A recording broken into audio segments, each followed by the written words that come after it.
Retour sur ce plateau de votre émission qui parle aujourd'hui du leadership féminin et le développement économique. Invité Adamas Koudou, entrepreneur, promoteur du sommet national du leadership féminin.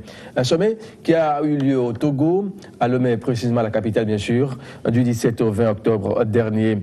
Et c'est sous le terme femmes et exercice du pouvoir. Et quand on énonce un thème comme ça, vous en savez forcément quelque chose. C'est une question de gestion, de gouvernance et bien sûr de comment manager toute une équipe pour pouvoir mieux réussir dans la société dans laquelle on se retrouve. Adamas, on était vraiment sur ce thème que vous avez présenté qui a suscité tellement d'engouement où des questions ont été posées juste après pour en savoir s'il y aura encore d'autres rencontres. Vous leur avez dit quoi? Oui, nous sommes dans le cadre du programme pour la promotion du genre. Et il y a essentiellement 3 activités. Le forum mensuel de discussion genre. C'est une rencontre physique qui se tient chaque mois où les hommes et les femmes se rencontrent pour discuter des questions liées aux relations humaines entre hommes et femmes en vie privée et professionnelle. Donc à partir déjà de novembre, nous avons le premier forum de l'année 2018-2019. La deuxième activité, ce sont les activités de promotion de l'excellence féminine. Donc, on fait l'élection de la jeune femme leader qui représente toutes les jeunes filles et femmes. Ça, on va forcément revenir, ça c'est parce que c'est le point d'orgue de la rencontre. Il y a une question qui me trotte dans la tête. Un homme engagé pour la cause féminine, Adamas, est finalement féministe ou quoi? Féministe, d'accord, mais non, parce que déjà dans notre programme pour la promotion du genre... Oui, c'est l'unique garçon parmi les 10 filles d'une famille, je ne sais pas. J'ai voulu juste en savoir. Oui, vous avez raison, M. Mathieu. Le féminisme ne fait pas... nous ne sommes pas pour le féminisme parce que faire le féminisme, c'est retourner... il y a de cela des décennies ou des centaines d'années. C'est carrément ramasser la tendance. Nous ne voulons pas ramasser la tendance, nous voulons promouvoir l'équilibre des relations entre les hommes et les femmes. Nous sommes simplement des hommes engagés pour le développement. Et il n'y a pas de développement vraiment durable si on supprime les questions liées au genre. Donc, parler du genre, c'est mobiliser les femmes et les hommes pour la construction harmonieuse. Pourquoi un sommet pour la gente féminine? Un sommet parce qu'il y a beaucoup d'actions qui sont menées, par-ci par-là, dans les régions, dans les villes, par le gouvernement lui-même, par la société civile. Mais il se fait qu'il y a manque de synergie entre les acteurs au Togo. Donc le sommet a été initié comme étant le point culminant où tous les acteurs de promotion féminine du genre se retrouvent pour penser ensemble, pour diagnostiquer et puis agir sur la politique nationale du genre au Togo. Donc c'est un peu ça, ce à quoi répond le sommet. Chaque année, le sommet national du leadership féminin est sanctionné par l'élection d'une jeune femme leader de l'année. Quels sont les profils éligibles? Vous les prenez comme ça dans le lot et puis c'est bon, ou comment ça se passe concrètement? Mais c'est une question d'affinité, ou comme c'est mon ami Adamas Koudou, je peux toutefois lui écrire des textos ou lui envoyer un message WhatsApp et puis je suis le leader. Nous sommes en train de faire la promotion de l'excellence féminine. Nous sommes en train de faire la promotion de l'intelligence. Pas la promotion des seins et des fesses. Ne parlons pas de la jeune femme la plus belle. Non, parce qu'on connaît des activités qui mobilisent des millions pour célébrer les seins et les fesses. Nous pensons aussi que là où nous sommes maintenant du pays, on a besoin de promouvoir l'intelligence de la jeune fille. Et pour ce faire... c'est un concours qui est lancé avec des critères bien donnés où les jeunes filles postulent d'un peu de partout du pays. Et il y a une étude de participation qui conduit à une présélection. Et ici, il y a eu 126 jeunes filles, voilà, donc sur lesquelles on a présélectionné 30. Ces 30 ont été soumis à une formation intensive sur le genre, sur l'elevator speech, sur la notion d'employabilité et d'insertion professionnelle. Et c'est 7 modules qui font le modèle de la jeune femme selon PPDC Africa, qui est la structure. Maintenant, sur ces 30 jeunes femmes, il y a 7 qui sont sélectionnées et présentées au jury au jour du sommet. Donc c'est le jury qui décide maintenant sur place. Et la femme qui répond au mieux pour représenter toute la gente féminine voilà, sur un an pour le pays de Togo. Mais donc on dit que l'information n'était pas passée, que vous leur avez caché carrément l'information. ceux qui sont à l'intérieur du pays, ma jeune sœur qui se trouve à Kouyonou ou peut-être au Grand Nord du Togo, dans les localités de la Savane, Saint-Cassé, Corbongou et ses consorts, n'ont pas cette information. Oui, on a vu des gens qui ont participé de Mango, de Tapaon, de Kara, d'Atapamé, de Sokodé. Comment vous avez fait? D'autres en ont eu et d'autres n'ont pas cette information-là. Nous nous sommes penchés sur la communication digitale. Et donc ceux qui sont au XXIe siècle ont eu facilement l'information. Mais je crois qu'il y a un défi à relever au niveau médiatique pour aider vraiment toutes les jeunes filles à participer. Voilà pourquoi le plan d'action 2019 va permettre à ce que chaque préfecture puisse être représentée au prochain sommet. Vous avez lu une cette année. C'est quoi son nom déjà et quelle est la mission qui lui a été assignée? Elle s'appelle Jolie Abra MFA Apalou. Elle est conseillère de jeunesse. C'était pas facile parce que toutes les candidates, les 7 qui étaient présentées au jury, étaient de profil un peu coriace. Voilà, mais elle a mérité la première place avec cette... Qu'est-ce qui a joué en sa faveur? Premièrement, c'est son initiative. Depuis quand on formait les jeunes femmes leaders, elle prenait l'initiative, elle levait la main pour proposer des choses. Et on a vu aussi un sens de l'humilité en elle et un sens d'initiative. Voilà, des éléments. Vous voyez, quand on parle de jeunes femmes modèles pour le Togo, vous imaginez ce que ça peut être. Elle a regroupé tout ce qu'il lui faut pour être à cette place-là. Et vous demandez quelle est sa mission? Oui, quelle est sa mission? C'est parti pour une année. Hein? Oui, c'est parti pour une année. 12 mois, c'est pas facile. 12 mois, c'est parti pour octobre 2019.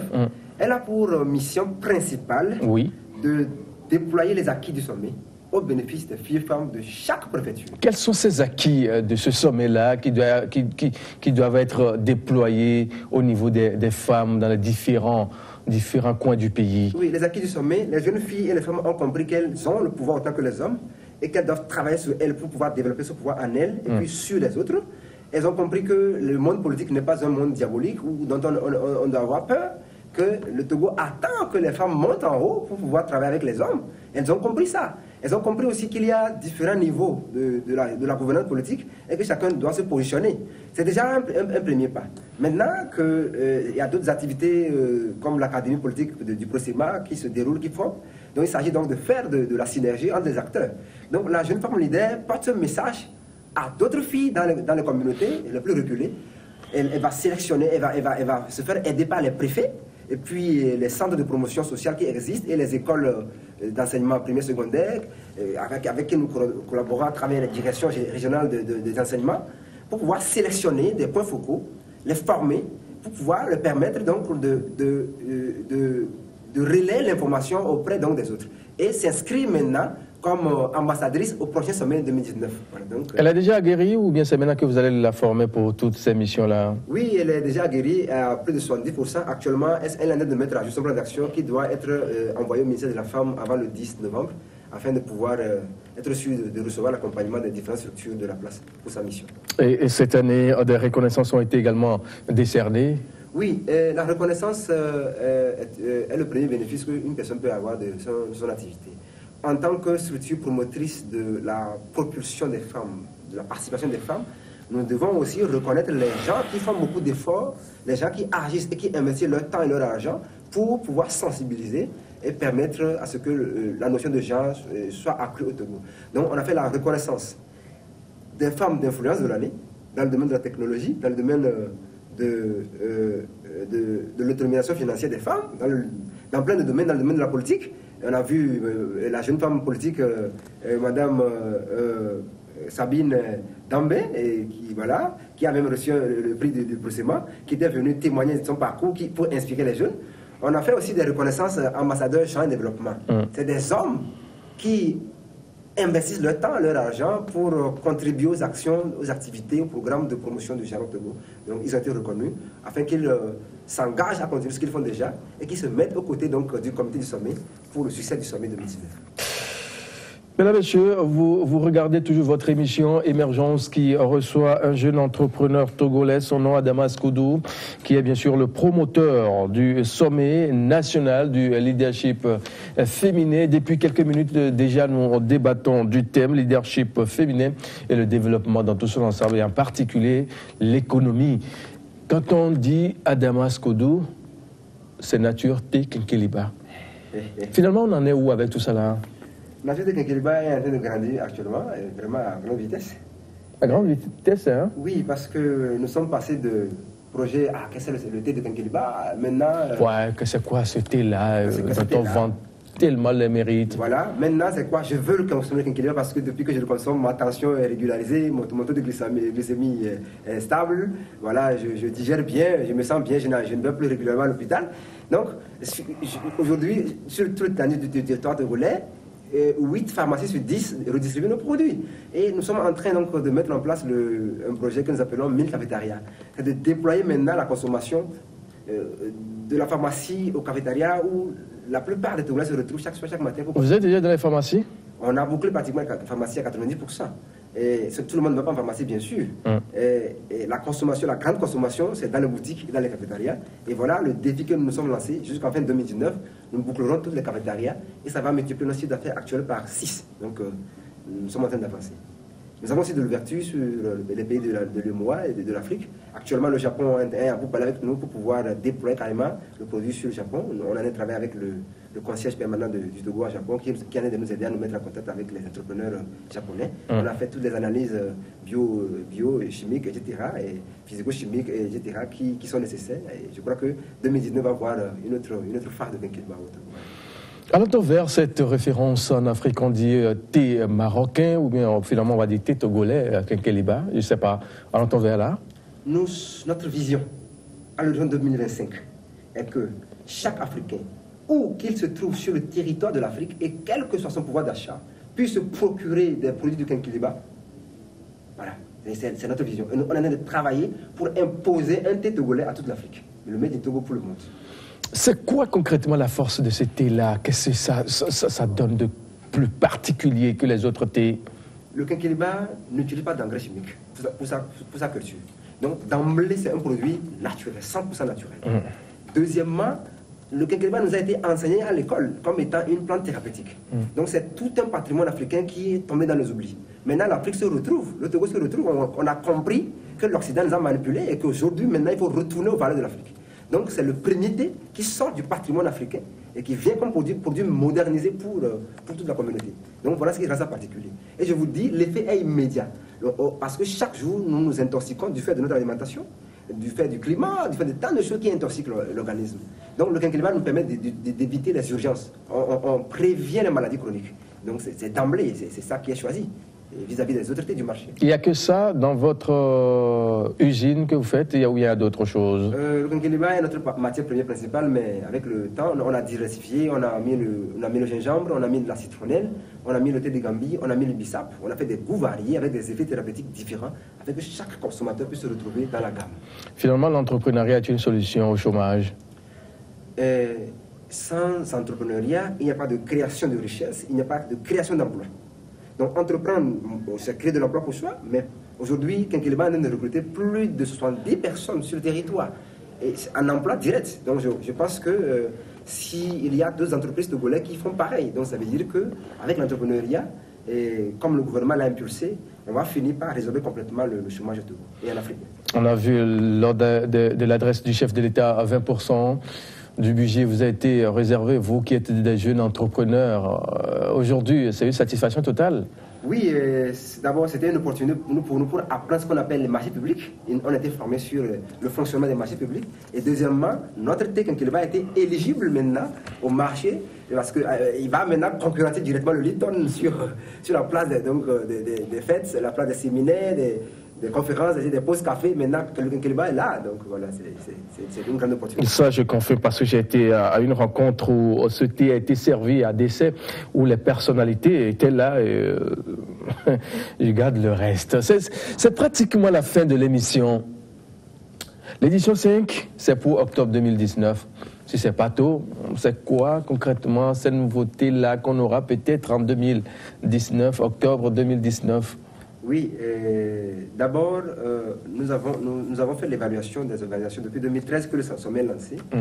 Et le sommet aujourd'hui a mobilisé beaucoup d'acteurs de la société civile et une partie de l'État qui s'y intéresse. Nous allons, d'abord le thème, on a vu que la politique est une carrière, l'entrepreneuriat est une carrière, la technologie est une carrière. Donc les femmes sont attendues à devenir mères de famille. Quoi que nous fassions, quelles que soient les sensibilisations que nous faisons, on attend d'une femme normale de devenir femme de foyer. Mais on a oublié que les femmes ont oublié qu'elles doivent apprendre à gérer la carrière. Donc le thème du sommet 2019, c'est femmes et carrière professionnelle. Comment depuis le bas âge s'établir un projet professionnel et puis de quelle façon faire de la reconversion, de l'orientation progressive pour pouvoir réussir une carrière en tant que femme. Donc les inscriptions seront lancées très tôt, déjà en mars, et seront bouclées en juillet pour permettre aux femmes de toutes les régions, de toutes les préfectures de s'inscrire. Mais surtout, il y a beaucoup de pays qui s'intéressent à notre modèle de sommet et qui seront représentés. Donc il y aura 10 pays qui seront représentés au prochain sommet en 2019. La Côte d'Ivoire, le Congo, le Tchad, le Rwanda, le Bénin, le Ghana, le Burkina, la Mauritanie, le Sénégal. Votre mot de fin? Nous ne pouvons que remercier tous ceux qui nous suivent à ce moment. Le développement nous concerne, il ne s'agit pas d'une question de président de la République. Le gouvernement fait sa part, les acteurs économiques font leur part, donc chacun doit faire sa part. Donc ensemble pour le développement du Togo et de l'Afrique. Comme le dit le monseigneur Nicodème Bariga, fais ta part. Fais ta part. Monsieur, c'est ainsi que se referme cette émission Émergence qui aujourd'hui a reçu Adamas Koudou. Il est bien sûr entrepreneur, promoteur du sommet national du leadership féminin. Il est également le patron du thé Nature Thé Kenkeliba. On se dit à très vite.